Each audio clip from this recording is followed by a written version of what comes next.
पुस्का बार है आप by the way, आप पुस्का बार है because I'm in shock. I'm actually in a shock. It's a fact because there is no news. You will know within 5 minutes you lose interest. Can you answer the question that we asked?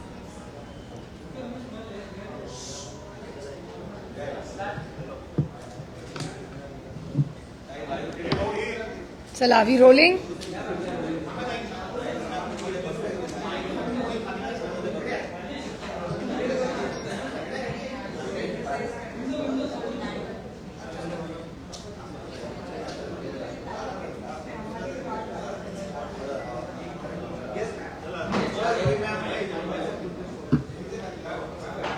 नमस्कार, आपल्या सगळ्यांचं मी स्वागत करते. आज सकाळपासून एका जबाबदार वर्तमानपत्रात आणि काही प्रसार माध्यमांमध्ये काही गोष्टी आलेल्या आहेत ज्या अधिकृतपणे पक्षाने, राष्ट्रवादी काँग्रेस पक्ष, शरदचंद्र पवार अधिकृतपणे कुठल्याही चॅनलशी किंवा कुठल्याही वर्तमानपत्राशी पक्ष बोललेला नाही. पक्षाच्या धोरणांबद्दल जी काही भूमिका वर्तमानपत्रात किंवा चॅनल्सवर आली ती सूत्रांच्या थ्रू आलेली आहे. फिजिकली, ऑफिशियली कुठलंही स्टेटमेंट हे राष्ट्रवादी काँग्रेस पक्ष, शरदचंद्र पवारांनी केलेलं नाही. त्याच्यामुळे हा सगळा गोंधळ जो मी चॅनल्समध्ये गैरसमज हे पाहिले, त्याच्यामुळे मला असं वाटलं की आदरणीय पवारसाहेब आणि राष्ट्रवादी काँग्रेस पक्ष आणि महाविकास आघाडी, आमचे सहकारी, पदाधिकारी, कार्यकर्ते यांच्या मनात पक्षाबद्दल कुठलाही गैरसमज असू नये म्हणून मी आपल्याला विनंती केली. कारण अधिकृत पक्षाने कुठलीही भूमिका मांडलेली नाही. त्यामुळे तुम्हाला मनात जे प्रश्न असतील ते मन मोकळेपणे तुम्ही मला विचारावे आणि जे ऑन कॅमेरा आहे तेच वास्तव आणि सत्य आहे. सूत्रांची माहिती, हा बोलला, तो बोलला, ऑफ कॅमेरा, ऑन कॅमेरा, चहा पिताना, गप्पा मारताना, त्याच्यात काही तथ्य नाही. त्याच्यामुळे मन मोकळेपणे तुमच्या मनात जे असतील ते प्रश्न, त्याचं वास्तव आणि त्याचबरोबर इथे यायच्या आधी काँग्रेसचे अध्यक्ष आणि माननीय संजय राऊत साहेब या आणि बंटी पाटील दादा या तिघांशीही मी सविस्तर बोललेले आहे.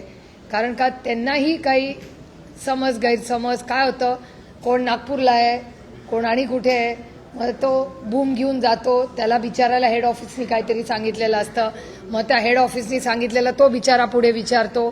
त्याच्यामुळे हा एक थोडंसं मिसकम्युनिकेशन झालंय असं मला जाणवलं. म्हणून मी आपल्याला विनंती केली की तुमचे जे काही प्रश्न आहेत आणि पक्षाची काही ठोस भूमिका आहे ही पक्षाच्या वतीने आदरणीय पवारसाहेब, माननीय जयंतराव, माननीय शशिकांत शिंदे साहेब या सगळ्यांची चर्चा करून सगळ्या खासदारांना आणि आमदारांना माहिती देऊन मी तुमच्या समोर आज इथे बसलेली आहे.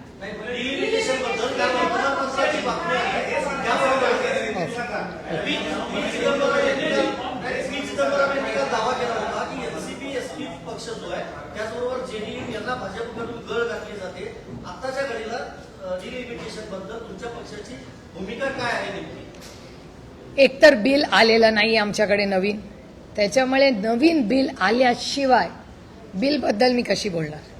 त्याच्यामुळे बिल काय येईल हे बिल आल्यावर 24 तासात त्याचा अभ्यास करून आमचा काय स्टँड आहे हे मी सांगू शकतो.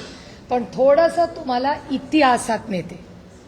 इतिहास या बिलाचा असा आहे की जेव्हा एकतर महिला आरक्षणाचं बिल हे एकमताने भारताच्या संसदेत पास झालेलं आहे, हे वास्तव आहे या देशात.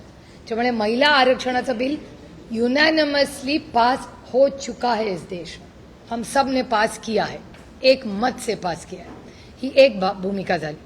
त्याच्यामुळे हे वास्तव आहे. त्याच्यानंतर माननीय किरण रिजिजू यांनी अरविंद सावंतजी शिवसेना, असद ओवेसी भाई, असदभाईंना, मला आणि अरविंद सावंतांना, आम्हाला तिघांना त्यांनी बोलवलं दिल्लीत. त्या मीटिंगमध्ये या देशाचे गृहमंत्री माननीय अमितभाई शाही होते. त्यांनी आम्हाला सगळ्यांना असं ब्रीफिंग किरण रिजिजूंनी केलं दिल्लीमध्ये की आमचं सपाशी, काँग्रेसशी, DMKशी सगळ्यांचं वेगळं वेगळं बोलणं झालं आहे. आम्ही तुम्हाला तिघांना एकत्र बोलवलेलं आहे आणि आमची भावना आणि भूमिका अशी आहे की एक प्रस्ताव आमच्या मनात आहे की अनेक डिलिमिटेशनबद्दल वेगळी वेगळी मतं आहेत आणि साऊथच्या दक्षिणेतल्या राज्यांना असं वाटतंय की जर पॉप्युलेशन लोकसंख्येच्या वर जर आधारित डिलिमिटेशन झालं तर साऊथवर म्हणजे दक्षिण राज्यांवर अन्याय होईल. त्याच्यामुळे डिलिमिटेशनला सगळ्यांचा विरोध आहे. सगळ्यांना समान न्याय मिळावा हे पूर्णपणे रास्त आहे आणि आम्हाला सगळ्यांनाच मान्य. मग आता डिलिमिटेशनचा फॉर्म्युला काही बदलता येईल का? तर अमितभाई शाह आणि किरण रिजिजूंनी असा एक प्रस्ताव आमच्यासमोर ठेवला की आपण सरसकट काश्मीर टू कन्याकुमारी प्रत्येक राज्यामध्ये 50% सीट वाढतील.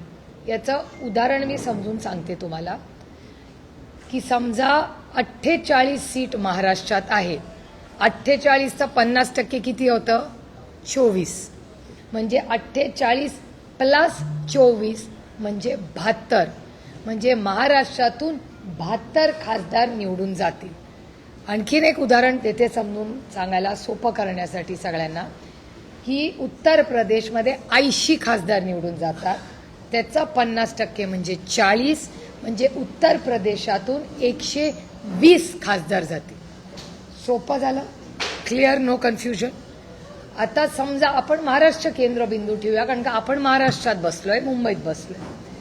72 खासदारांमध्ये पहिलं SC STला आरक्षण द्यायचं. त्याच्यात 3 सीट जातात हिशोबाप्रमाणे. 3 सीट गेल्या 72 मधल्या, एकूण 70 राहिल्या. एकूण 70 मधल्या 33% आरक्षण जाणार, त्या महिला जाणार. राहिल्या 48 ज्या ओपनला राहतील.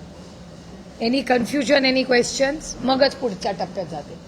तर हा 50% सरसकट देशात वाढ आली तर कुणाचा विरोध आहे का?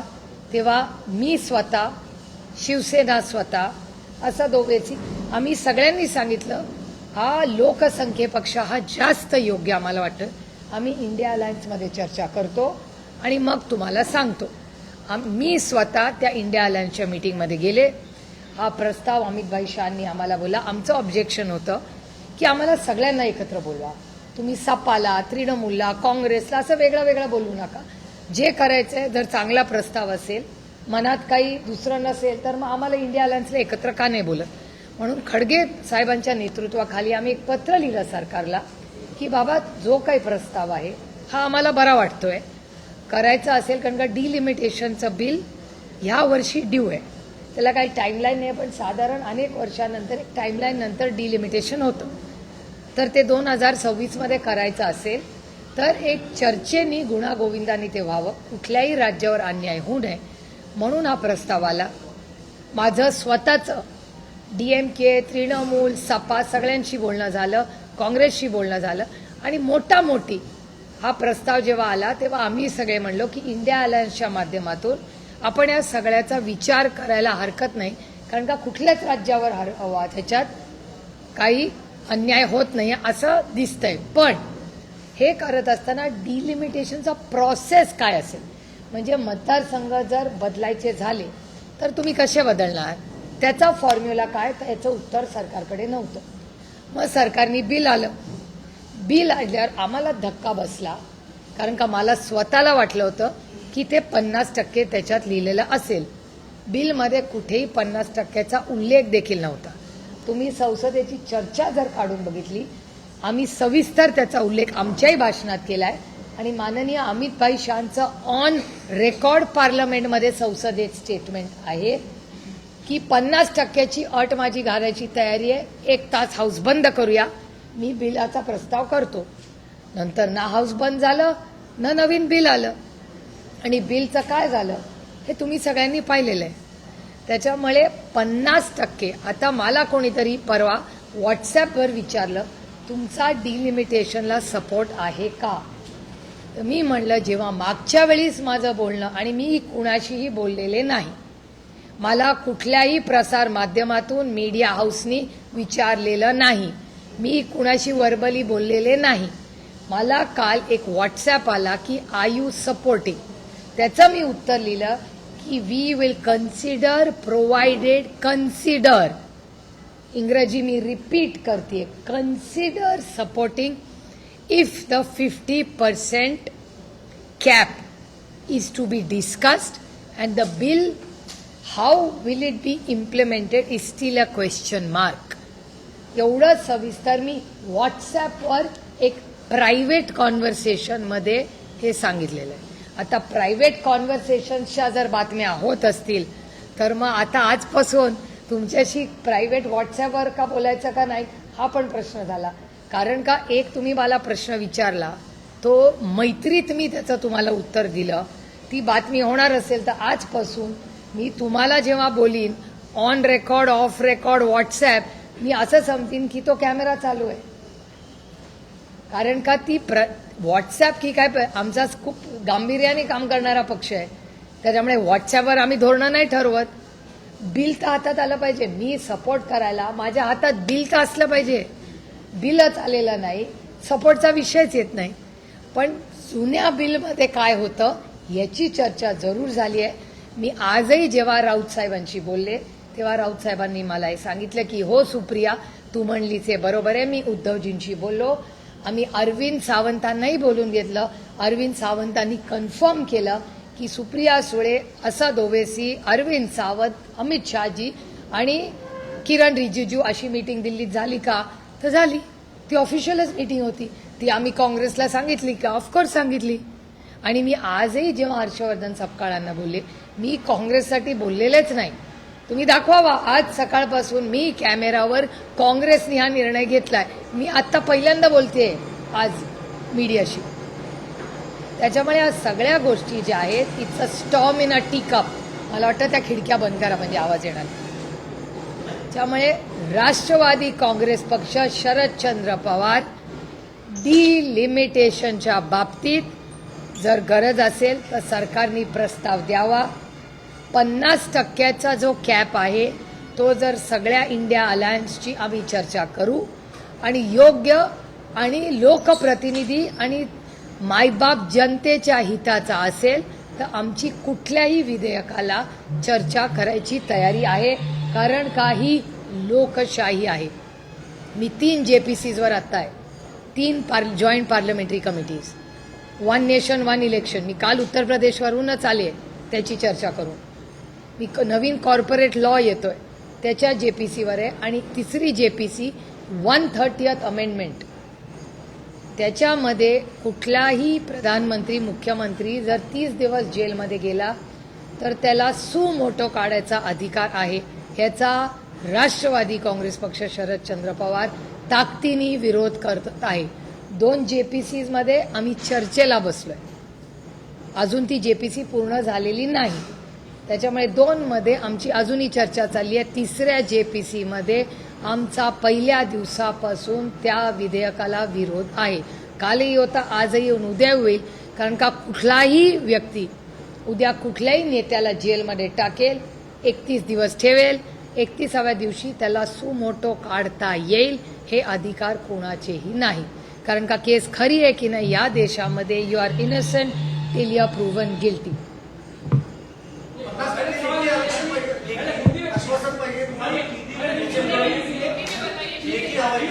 मला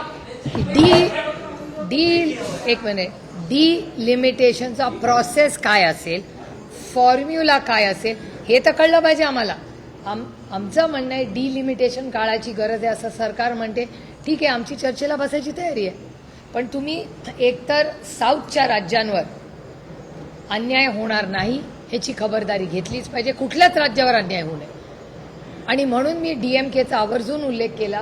कारण का DMK पक्षाची माझं सविस्तर बोलणं झालेलं आहे आणि 50% सीट जर वाढणार असतील तर DMK ह्याचा विचार करायला, मी हो म्हणलेले नाही, विचार करायला आपण सगळे इंडिया अलायन्समध्ये बसूया.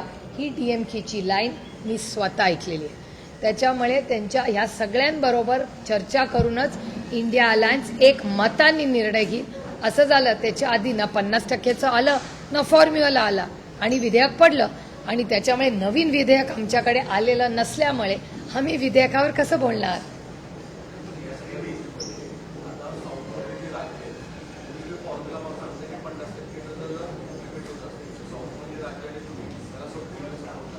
नाही, एक तर 50%, पण फॉर्म्युला डिलिमिटेशनचा कसा करणार हे पण आम्हाला कळलं पाहिजे ना. आता तुम्हाला आठवत असेल तर आसाममध्ये तुम्ही जर बघितलं तर आसाममध्ये गौरव गोगोईंचा मतदारसंघाची चीरफाड करून टाकली होती. हा डेटा आहे ना. त्याचबरोबर पुण्यामध्ये कॉर्पोरेशनचे जे वॉर्ड्स आहेत त्याच्यामध्ये दत्ता धनकवडेंचा वॉर्ड हा पूर्णपणे तोडून फोडून टाकला होता.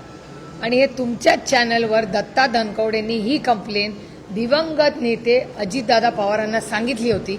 हे तुमच्या चॅनलवर दाखवलेली गोष्ट आहे. तर पुणा म्युन्सिपल कॉर्पोरेशनमध्ये तोडलेले फोडलेले वॉर्ड, आसामच्या इलेक्शनमध्ये तोडलेले फोडलेले मतदारसंघ, त्याच्यामुळे काळजी वाटणं साहजिक आहे ना. डिलिमिटेशन व्हावं नाही व्हावं, 50% वाढवावं, काय फॉर्म्युलाची चर्चा तर झाली पाहिजे नाही का. सशक्त लोकशाहीमध्ये चर्चा तर झाली पाहिजे. आणि प्रस्तावच आला नाही, त्याच्यामुळे प्रस्ताव नाहीच आला म्हटल्यावर आम्ही बोलणार कसं त्याच्यावर.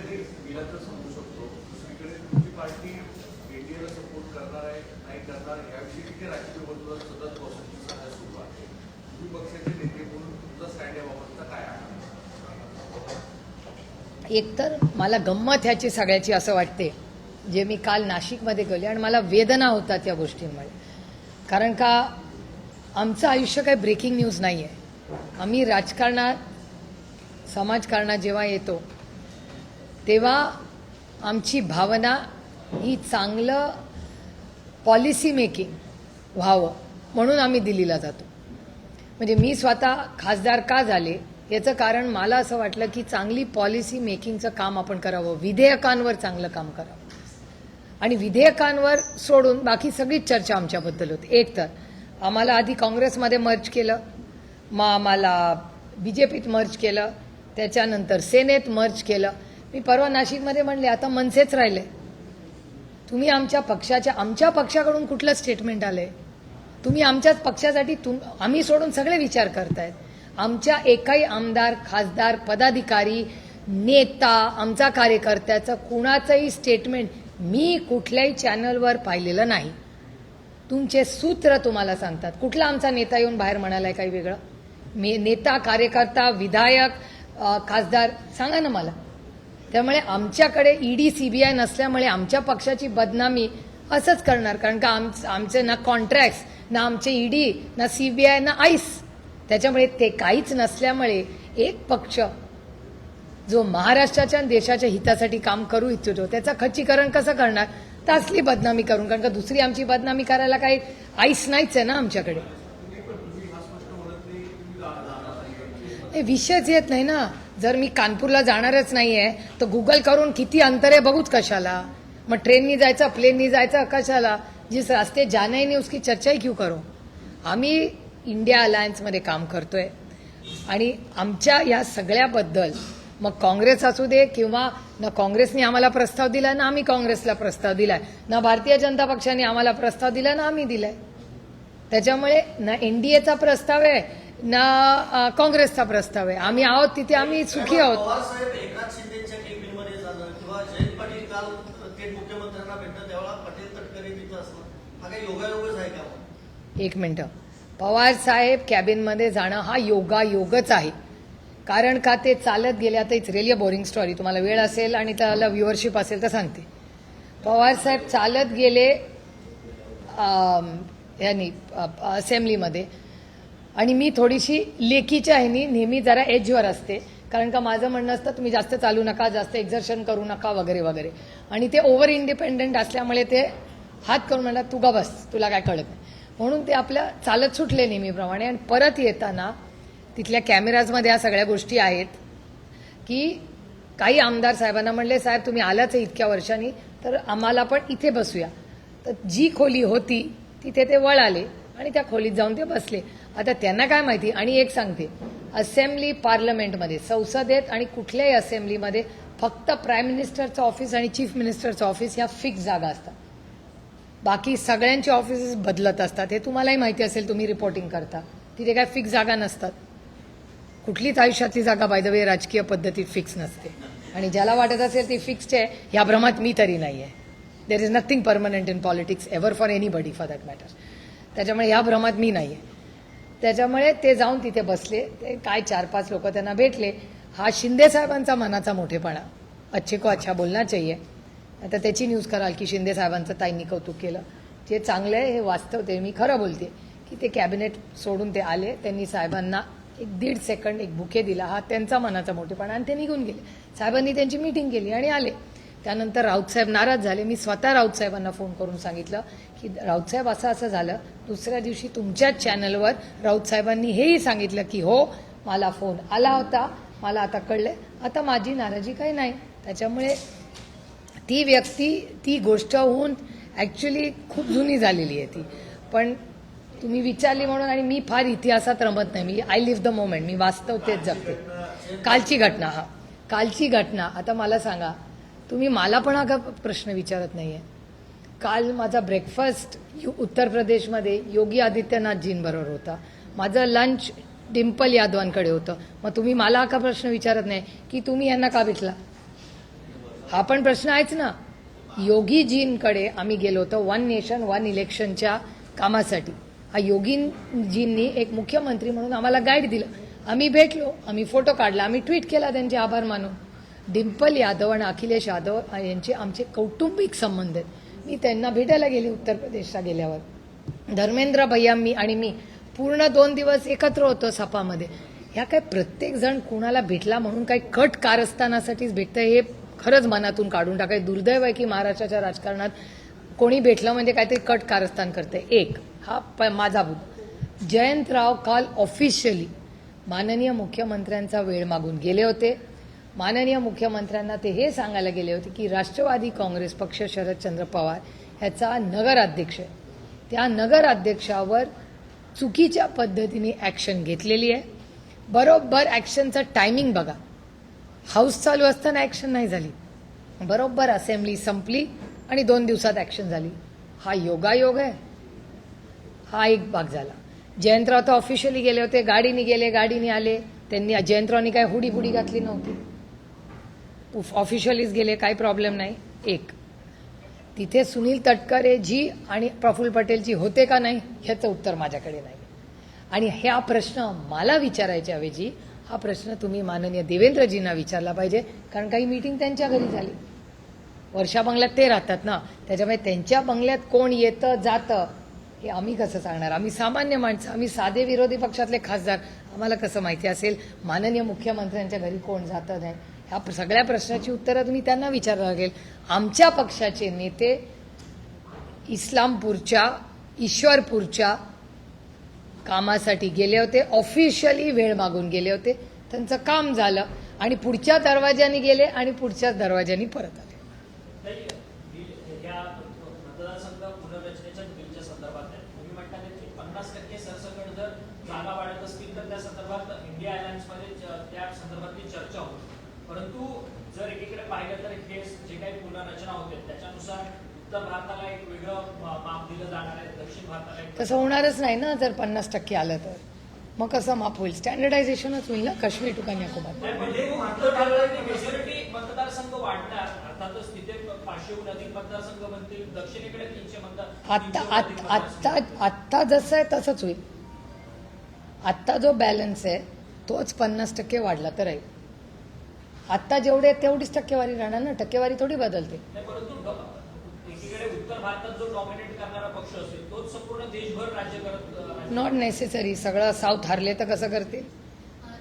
किती सीट आले तरी 800 सीट होतील ना. मग गेम विल चेंज. नाही पण मग तुम्ही समाधानी असणार का. म्हटलं की जसं महाराष्ट्रात सुद्धा 72 परत आपली संख्या जाईल आणि कोणत्याही राज्यावर अन्याय होऊ नये अशी आपली भूमिका आहे. क्लिअरली. तर 50% वाढले तर या सूत्राबरोबर पण त्याच्याबरोबर एक तर प्रस्ताव तर येऊ द्या. मागच्या वेळेस आम्हाला बोलवलं मीटिंगमध्ये पण बिलमध्ये आलंच नाही, म्हणून आम्ही बिलला विरोध केला.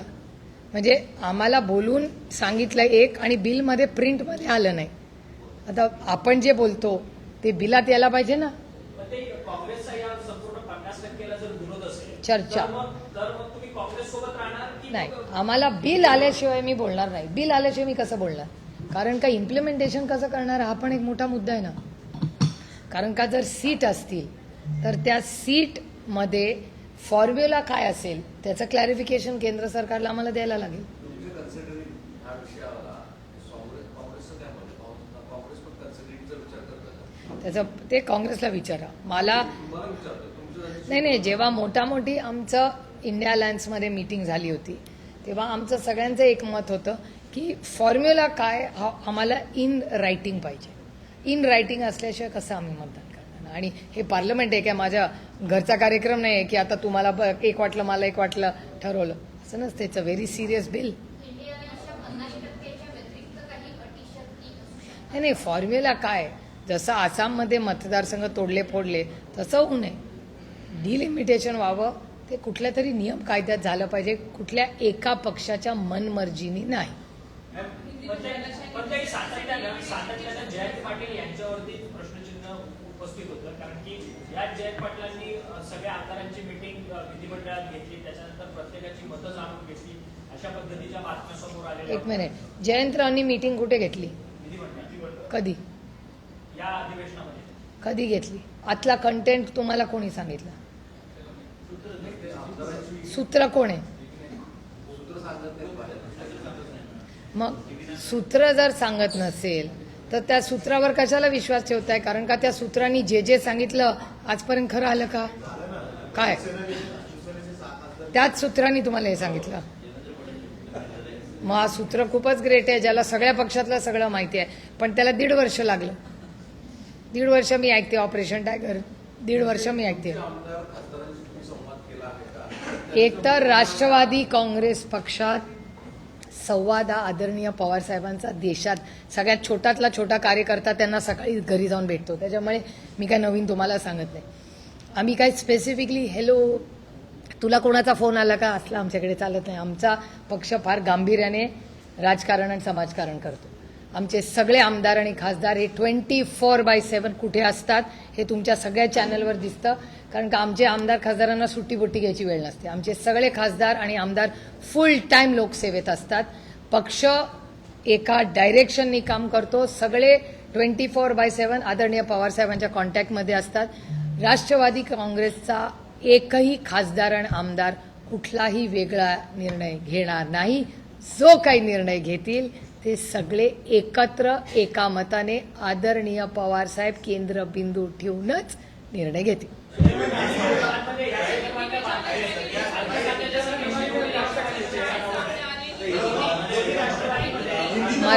मराठी जय महाराष्ट्र.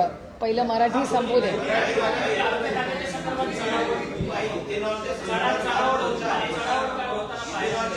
एक मिनिट हे काहीतरी हा महत्वाचा मुद्दा आहे. कारण का महाराष्ट्राची आर्थिक परिस्थिती अतिशय अडचणीत आणि गंभीर आहे. त्याच्यामुळे त्यांचा अर्थचा एक प्रश्न विचार. सातत्यानं तुमचा पक्ष सत्तेत जाणार या सगळ्या माध्यमांमध्ये बातम्या येतात आणि त्याच्यामध्ये पण महत्वाची गोष्ट अशी की जयंतराव यापूर्वी देखील जयंत पाटील सर यापूर्वी देखील या राज्याचे अर्थमंत्री राहिलेले आहेत. त्यामुळे अर्थ खातं सध्या अर्थ खात्यावरतूनच त्या राष्ट्रवादीमध्ये चढाओढ आहे आणि ही राष्ट्रवादी देखील चढाओढ करते अर्थ खात्याची. अशा प्रकारच्या माध्यमांसमोर बातम्या येतात. त्यामुळे पक्ष इंटरेस्टेड आहे का सत्तेत जाण्याकरता या खात्याच्या संदर्भात? मला गंमत वाटते. गेले 12 वर्ष माझा तुम्ही शपथविधी घेताय बरोबर ना? 12 वर्ष करताय की नाही माझा शपथविधी तुम्ही? हे मी नाही, तुमचा डेटा काढून बघा. सुप्रिया सुळेंचा शपथविधी आहे आणि माझं डिपार्टमेंट पण तुम्ही अनाऊन्स करता. बिचाऱ्या मोदीजींना तेवढा तरी अधिकार द्या माझं डिपार्टमेंट ठरवायचा. त्याच्यामुळे ह्या सगळ्या ज्या स्पेक्युलेशन अर्थ खात्याचा तो विषय माननीय देवेंद्रजींचा अंतर्गत विषय ना. मुख्यमंत्री ठरवतो कुणाला काय द्यायचं. हा प्रश्न मला विचारायच्या ऐवजी हे सगळे जे काल रात्रीची मीटिंग वर्षामधली त्याच्यात कोण होतं कोण नव्हतं अर्थ खातं हे सगळे प्रश्न मी नाही याची उत्तरं देऊ शकत. याची उत्तरं फक्त आणि फक्त या राज्याचे माननीय मुख्यमंत्री देऊ शकतात.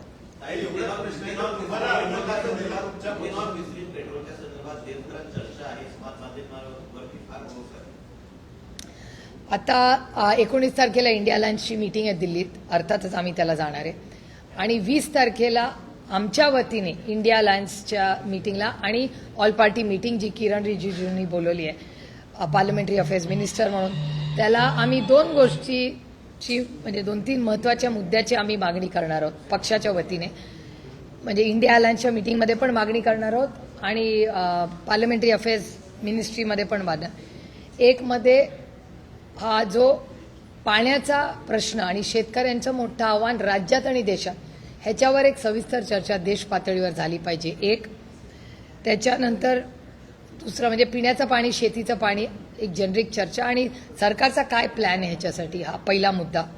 दुसरा मुद्दा, आज जगामध्ये जी परिस्थिती झाली, आपण अनेक भारतीय पुणेकर गमावलेत या युद्धात, तर ह्याच्यासाठी इकॉनॉमिक केंद्रबिंदू ठेवून काय विचार करतंय भारत सरकार. त्याच्यानंतर राम मंदिरात आमच्या श्रद्धेचं स्थान अयोध्या ते उज्जैन याच्यावर आमची श्रद्धा आहे. आमच्या श्रद्धेच्या स्थानावर हल्ला झालाय, त्यामुळे अयोध्या टू उज्जैन मध्ये दोन्हीकडे जर भ्रष्टाचार झाला असेल, हे तुमच्या चॅनलने दाखवलेलं आहे की भ्रष्टाचार झालेला आहे. काँग्रेस राष्ट्रवादीवर ह्याच भारतीय जनता पक्षाने टोकाची भूमिका घेतली होती. आमचे अनेक नेते जेलमध्ये टाकले असे आरोप झाले आणि आता ते मंत्रिमंडळात आहेत. म्हणजे ज्यांना भारतीय जनता पक्षाने जेलमध्ये टाकलं ते आज मंत्रिमंडळात आहेत. त्याच्यामुळे मग ते भ्रष्ट होते का नाही तो आता एक आईसचा एक वेगळा विषय, तो मी आज बोलणार नाही. पण आमच्या श्रद्धेच्या स्थानी आम्हाला प्रचंड वेदना आणि दुःख झालेलं आहे की ज्या मर्यादा पुरुषोत्तम रामांचं मंदिर बांधलं, त्या मर्यादा पुरुषोत्तम राम आणि उज्जैनच्या मंदिरामध्ये, या दोन्ही मंदिरांमध्ये झालेला भ्रष्टाचार, चोरी, हा शब्द मला चोरी म्हणताना पण कसं तरी होतंय, कारण का मंदिर म्हणजे आपल्या श्रद्धेचं स्थान आहे, त्याचा आणि चोरीचा हा विषय एकत्र येणंच म्हणजे खरंच शर्मेने मान खाली घालावी. मग ह्याच्याबद्दल काय करतंय केंद्र सरकार. आणि जे मंदिर आहे उत्तर प्रदेशमधलं, ते उत्तर प्रदेशमधलं प्रभू श्रीरामांचं मंदिर, ह्याचा जो ट्रस्ट आहे त्याचा सगळा कंट्रोल केंद्र सरकारच्या हातात आहे. मग केंद्र सरकार काय ह्याच्याबद्दल ॲक्शन घेणार आहे. आणि वाईट एकाच गोष्टीचं वाटतं की आमच्या श्रद्धेस्थान जे आहे त्याचे लोकप्रतिनिधी ह्या देशाचे प्रधानमंत्री आहेत. जरी ते एका पक्षाचे असले तरी देशाचे प्रधानमंत्री आहेत, ते तुमचे माझे सगळ्यांचेच प्रधानमंत्री आहेत. प्रधानमंत्र्यांच्या मतदारसंघात केंद्र सरकार जे ट्रस्ट चालवतं त्या ट्रस्टमध्ये जर भ्रष्टाचार आणि चोरी प्रभू श्रीरामांच्या मंदिरात होत असेल तर मग कुणावर विश्वास ठेवायचा हो. माणुसकीवरचाच विश्वास उठायचा अशी परिस्थिती झाली आहे. त्यामुळे आमच्या श्रद्धा ह्याला ठेच पोचवली, ह्याचं दुःख आयुष्यभर राहील.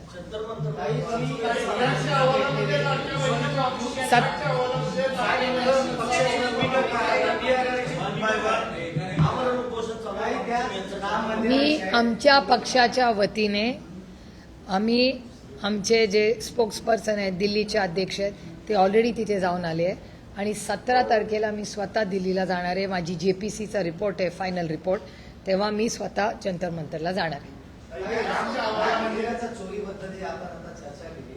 चर्चा नाही, मला जे उत्तर प्रदेशमधल्या वर्तमानपत्र आणि तुमच्या चॅनल्सनी जे व्हिडिओ दाखवले त्याच्यावरनं मी बोलतो.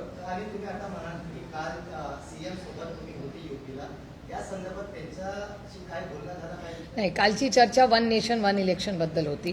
काल स्पेसिफिक ऑल पार्टी डेलिगेशन होतं, 25 खासदार होते, CM, दोन्ही DCM, त्यांचे स्पीकर, लीडर ऑफ ऑपोजिशन, या सगळ्यांची एक मोठी मीटिंग होती काल लखनौला.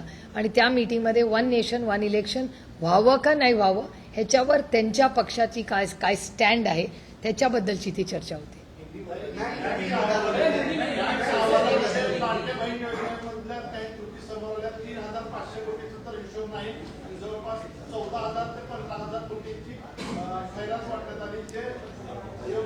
लाडकी बहीण योजनेची चौकशी झाली पाहिजे, त्याला वेळ पडली तर SIT बसवा, पण एक न्यूट्रल चौकशी झाली पाहिजे.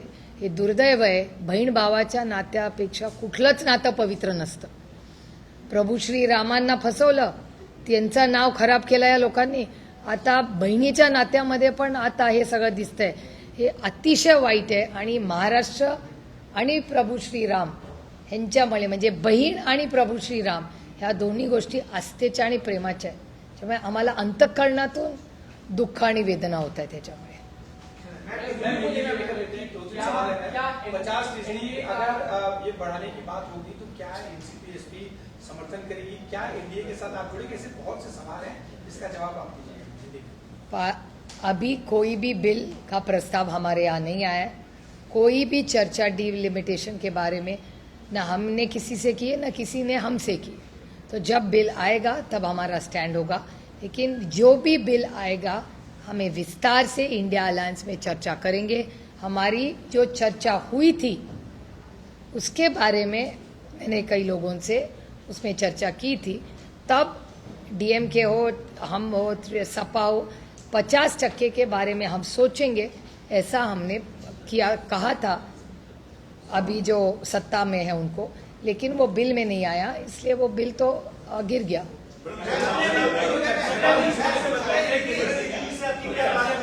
50% की अगर बात आपकी सरकार की जाती है तो क्या एक सकारात्मक मेरी शर्त नहीं है वो. मतलब सभी पार्टियों जो आपकी डिमांड आपने कहा है कि 50% हमारी डिमांड ही नहीं है. जो चल रहा है वो ठीक चल रहा है. हमारी का हम तो कह रहे हैं, प्रस्ताव हमारा नहीं है. हमने मांग नहीं की कोई.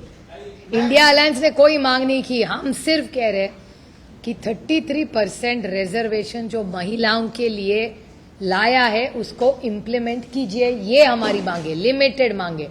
डीलिमिटेशन की कोई भी मांग इंडिया अलायंस ना एनसीपी एसपी ने की है. हमारी कोई मांग नहीं है. हमारी सिर्फ इतनी मांग सीमित है कि आपने महिलाओं को आरक्षण देने का वायदा किया था, वो वायदा पूरा कीजिए. सिंपल. विस्तार से जानना चाहते हैं क्या बातचीत हुई थी, उसमें क्या हुआ था आगे? और वो डेट भी बताइए. थोड़ा कंफ्यूज हो रहा है. ऐसा लग रहा है कि आप अभी ऐसा प्रपोज करेंगे 50%. नहीं, अभी नहीं. अभी तो बिल ही नहीं आया. पार्लियामेंट का सेशन ही चल नहीं रहा है. जब पिछला सेशन जब हुआ था पार्लियामेंट का, वो जो बजट सेशन था, बजट सेशन में असद भाई, सुप्रिया सुले और अरविंद सावंत जी को किरण रिजिजू ने बुलाया था. हर पार्टी को अलग अलग से बुला रहे थे. और उसमें इस देश के गृह मंत्री जी माननीय अमित भाई शाह, वो किरण रिजिजू और हम साथ में मिले थे. उन्होंने हमें एक प्रस्ताव रखा जिसके बारे में बाद में हम सब ने इंडिया अलायंस की बैठक में, मैंने और अरविंद जी ने भी, जो प्रस्ताव हमें भारतीय जनता पार्टी और एनडीए अलायंस से आया उसके बारे में चर्चा की. फिर खड़गे जी के नेतृत्व में हमने माननीय अमित भाई शाह और सरकार को खत लिखा कि भैया हम सबको आप अलग अलग बुला लीजिए. हमारी विनती है कि आप इंडिया अलायंस के हर पार्टी को अलग न बुलाइए, हम सबको साथ में बुलाइए.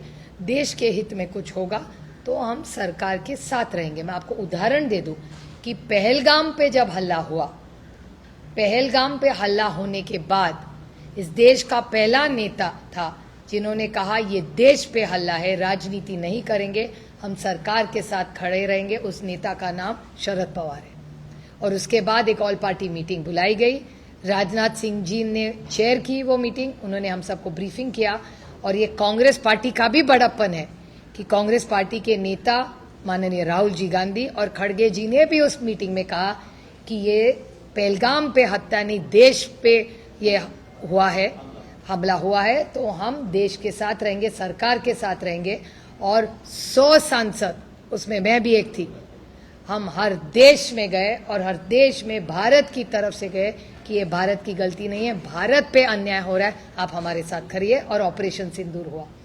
10-10 दिन हम घर क्षेत्र छोड़ के देश के लिए 100 सांसद दुनिया भर घूमे और हम देश की जय जयकार करते गए. फिर हमने देखा नहीं कि इसमें इंडिया है, अलायंस है, क्या एनडीए है, नहीं. देश के लिए पहले देश, उसके बाद राज्य, उसके बाद पार्टी और उसके बाद फैमिली. तो हमारे लिए देश और देश की एकता ही मायने रखता है। जो कांग्रेस पार्टी का ही बड़ापन था, जो कांग्रेस पार्टी ने ऑपरेशन सिंदूर के वक्त जो स्टैंड आदरणीय शरद पवार जी ने किया, वही स्टैंड कांग्रेस पार्टी ने लिया। आपने बोला कि 50% मैंने नहीं कहा। इंडिया लाइन 50% लिखित रूप से आपको दे, इंडिया लाइन उस पर चर्चा करेगी। मेरा सवाल है कि इंडिया लाइन में बहुत सारी पार्टियां हैं, आपकी इंडिविजुअल पार्टी अगर उस जो लिखित रूप से मिलेगा उससे सेटिस्फाई है, तो क्या आप इंडिया अलायंस के खिलाफ इस इंडिया अलायंस के खिलाफ जाने का सवाल ही नहीं आता, क्योंकि इंडिया अलायंस का हर घटक उस दिन हाँ ही कह रहा था। We were all in discussions, we were not satisfied with the formula or implementation. So in any, this is not a conversation over coffee at Cafe Coffee Day. This is Parliament. Unless it's documented and explained on paper, nothing is official till it's on paper.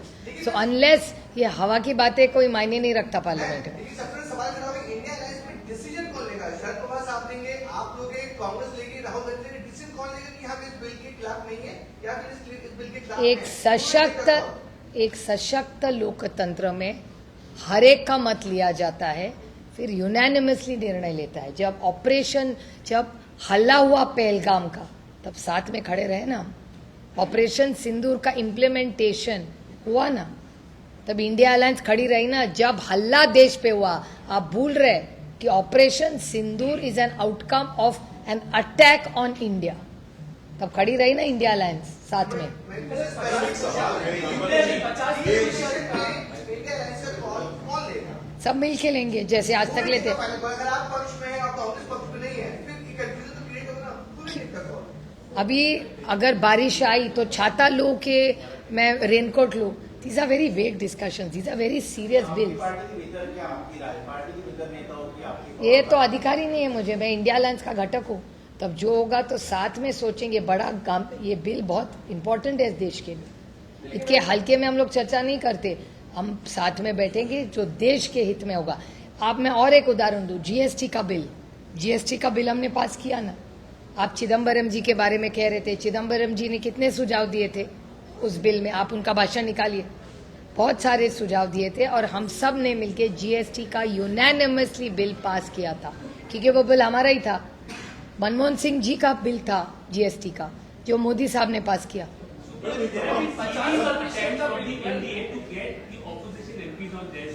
Has this attempt been made on your party as well? And how confident you are that your 8 MPs are going to stick with you? Nobody has made any attempts towards me or my MPs to the best of my knowledge. So, I mean, I don't have so much spare time to indulge in gossip. And I don't believe in sources, I believe in reality. So let me reassure you that all 8 MPs of NCP SP and all our MLAs, we stick together. Whatever decision we'll be taking, please understand, NCP is a party where Shri Sharad Pawar not only leads it, he invests in everybody and he listens. His biggest strength as a leader, that he's an amazing listener.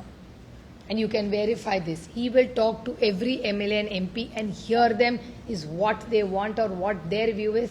Only then he gives a decision. Anybody who's worked with him will tell you this. There is no discussion only. It's like going, am I going to Kanpur? Why should I find out on Google Maps? There is no proposal. Nor is NDA asking us, no, we are asking NDA. So where is the question of having the discussion? The discussion is on TV, not in the party or the organization.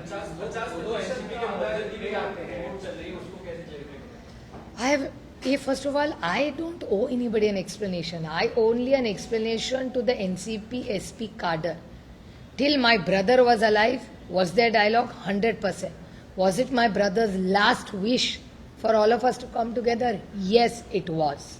It was my brother's last wish for both the NCPs to work together and be together. Unfortunately, my brother passed away. So now there is no reason to have this conversation because my brother is no more. Party में ऐसी चर्चा beach beach में आती है कि विधायक चाहते हैं, सांसद चाहते हैं, कोई एनडीए के साथ जाए, कांग्रेस के साथ जाए या दोनों एनसीपी का मर्जर। पार्टी के डिस्कशंस हर हफ्ते होते हैं मुझे किसी पार्टी के न किसी नेता ने, न किसी विधायक ने, न किसी कार्यकर्ता ने न मुझे बोला है, न किसी मैंने सुना है। मैं तो सिर्फ टीवी पर सुनती हूँ और सूत्र से सुनती हूँ। पार्टी में ऐसी कोई चर्चा, हमारी हर हफ्ते पार्टी होती है, उसका पार्टी के मीटिंग का हर फोटो भी ट्वीट होता है, तो आपको पता है हम लोग कितने बार मिलते हैं। उसको लेके भी चर्चाएं सामने आ रही है, साथ ही साथ वहाँ पे सुनील तटकरे के ऐसे भी सुनने में आ रहा है, आपका क्या कहना है? देखिए, जयंत पाटिल जी हमारे पार्टी के बहुत वरिष्ठ नेता है। कल वो ऑफिशियली टाइम लेके माननीय मुख्यमंत्री जी को मिलने गए थे, ओपनली गए गाड़ी से, और फ्रंट डोर से गए, फ्रंट डोर से वापस आए। एक बाकी माननीय मुख्यमंत्री जी के घर के ऑफिस में और कौन था, इसका जवाब मैं कैसे दे सकती हूँ? इसका जवाब सिर्फ माननीय मुख्यमंत्री जी सकते, उनका घर है, वो जिसको बुलाए ना बुलाए हमको कैसे पता होगा। अजीत दादा पवार के साथ जो लोग उस वक्त गए एनडीए का हिस्सा होना चाहते थे, वो चले गए, पार्टी में गिराए गए जिसके खिलाफ आप रहे शरद पवार, या फिर से कोई ऐसी बात बन सकती है चाहे वो डिलिमिटेशन को लेकर हो कि एनडीए के साथ जाना चाहिए, एनडीए के साथ देना चाहिए? अभी तो आज आप तैयार हो जाए? नहीं, आज के दिन में तो पार्टी में कोई चर्चा ही नहीं है, प्रस्ताव ही नहीं है। तो प्रस्ताव ही नहीं है तो बात किस बारे में करें? अभी राज्य के सामने क्या है, देश के सामने क्या है? आज बारिश, पीने का पानी, ये तो बड़े मसले हैं ना देश के सामने। अजीत दादा पवार जब गए तब हालात बहुत अलग थे। आज दादा नहीं रहे, इसलिए मैं कुछ नहीं कहूंगी इसके बारे में, लेकिन आप भी जानते हैं और मैं भी जानती हूँ कौन क्यों गया। लेकिन आज मेरा भाई नहीं है तो मैं उसके बारे में कुछ नहीं कहूँगी। उस वक्त जो प्रेशर था, अजीत दादा मान रहे थे चले जाना चाहिए, क्या विद इन पार्टी अभी उस तरह का प्रेशर कहीं से है कि हाँ एनडीए का हिस्सा होना चाहिए, सत्ता के साथ जाना चाहिए, कई काम हो जाते हैं? आज के दिन हमारे पार्टी में ऐसी कोई ही चर्चा नहीं है, न प्रस्ताव आया है, न हमने किसको प्रस्ताव दिया है।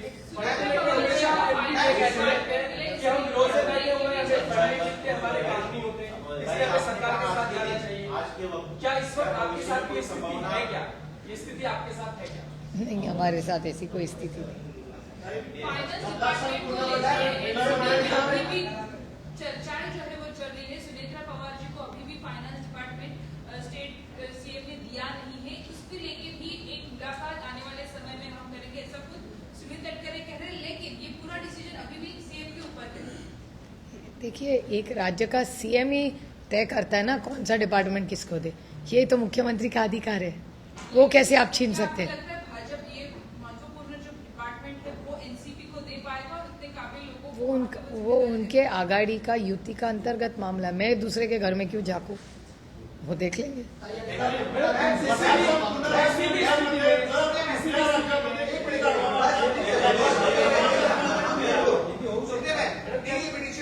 सवाल है, आप उनका विरोध भी नहीं करेंगे, आप कह रहे हैं कि अगर कुछ कंडीशंस हैं तो आप लोग सपोर्ट करेंगे, is it correct? That's not what I'm saying. Let me reiterate what I have said. First of all, मैं रिपीट कर रही हूँ आपके लिए, आपकी जानकारी के लिए, एक आज के दिन डिलिमिटेशन के बारे में कोई प्रस्ताव नहीं है। तो जो प्रस्ताव है ही नहीं उसके बारे में मैं कैसे बोल पाऊंगी, क्योंकि मैं एक सशक्त लोकतंत्र की एक लोक प्रतिनिधि हूँ। सामने कुछ है ही नहीं तो उसके बारे में मैं कैसे बोलूं? I don't know what they have in mind. तो जब तक बिल नहीं आएगा तो हम कैसे बोलेंगे?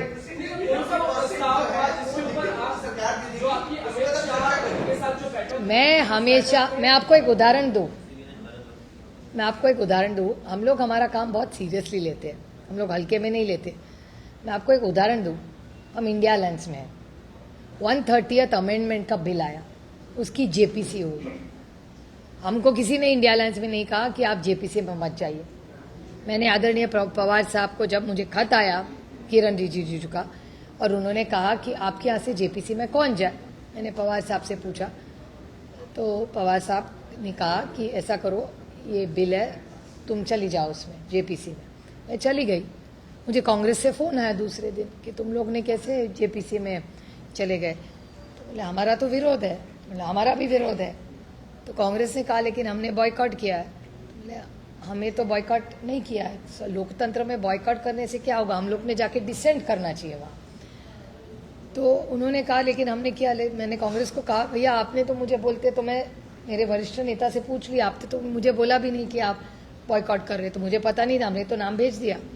फिर मैं पवार साहब के पास फिर से गई और बोली कि कांग्रेस ने ऐसा प्रस्ताव किया है कि हम बॉयकॉट करें, जेपीसी में ना जाए।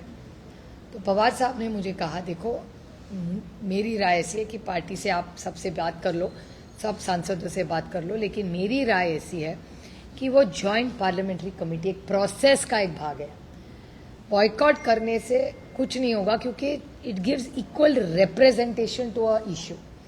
अगर तुम उसमें चली जाओगी तो हमारा डिसेंट रिकॉर्ड पे आएगा। बॉयकॉट करोगी तो किसी को पता नहीं चलेगा कि तुमने बॉयकॉट किया है। रिकॉर्ड पे लाओ कि हमारा डिसेंट है, हमारा रिकॉर्ड पे आएगा कि NCP SP is against this bill and we are giving a dissent note 1।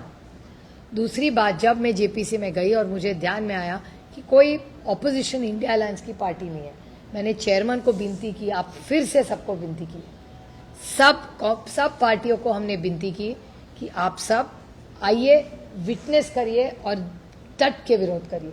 लेकिन उनका सबकी राय ऐसी रही कि उनको विरोध नहीं करना है, उनको बॉयकॉट करना है। ठीक है, उन्होंने बॉयकॉट किया।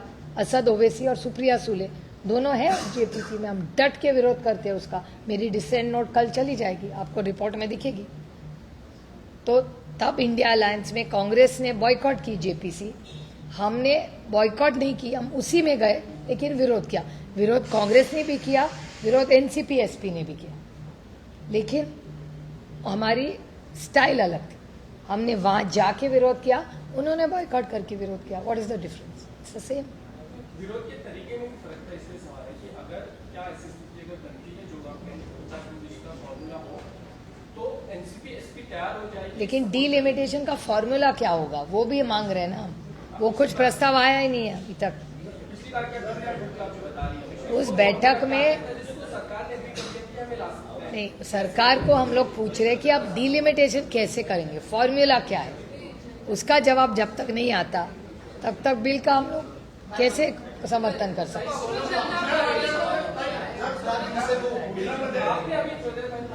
बिलचा ड्राफ्ट जोपर्यंत हातात येत नाही तोपर्यंत पक्ष निर्णय घेऊ शकत नाही। जब तक बिल मेरे हाथ में नहीं आ सकता तब तक मैं पार्टी में किससे चर्चा करूं? और हमारे पार्टी में जब बिल आता है तब पूरी सबसे चर्चा होने के बाद ही आदरणीय पवार साहब निर्णय लेते हैं।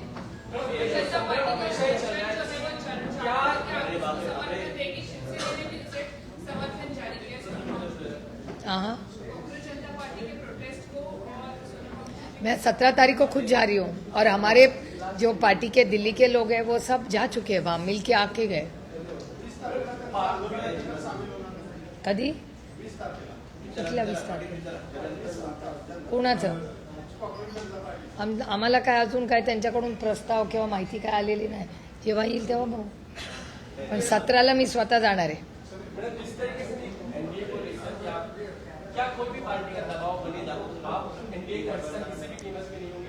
एनसीपी कभी भी एनसीपी एसपी किसी के दबाव में आने वाली पार्टी नहीं। ना हम दबाव में कल थे, ना आज है, ना कल रहेंगे। हम दबाव में कोई काम नहीं करते।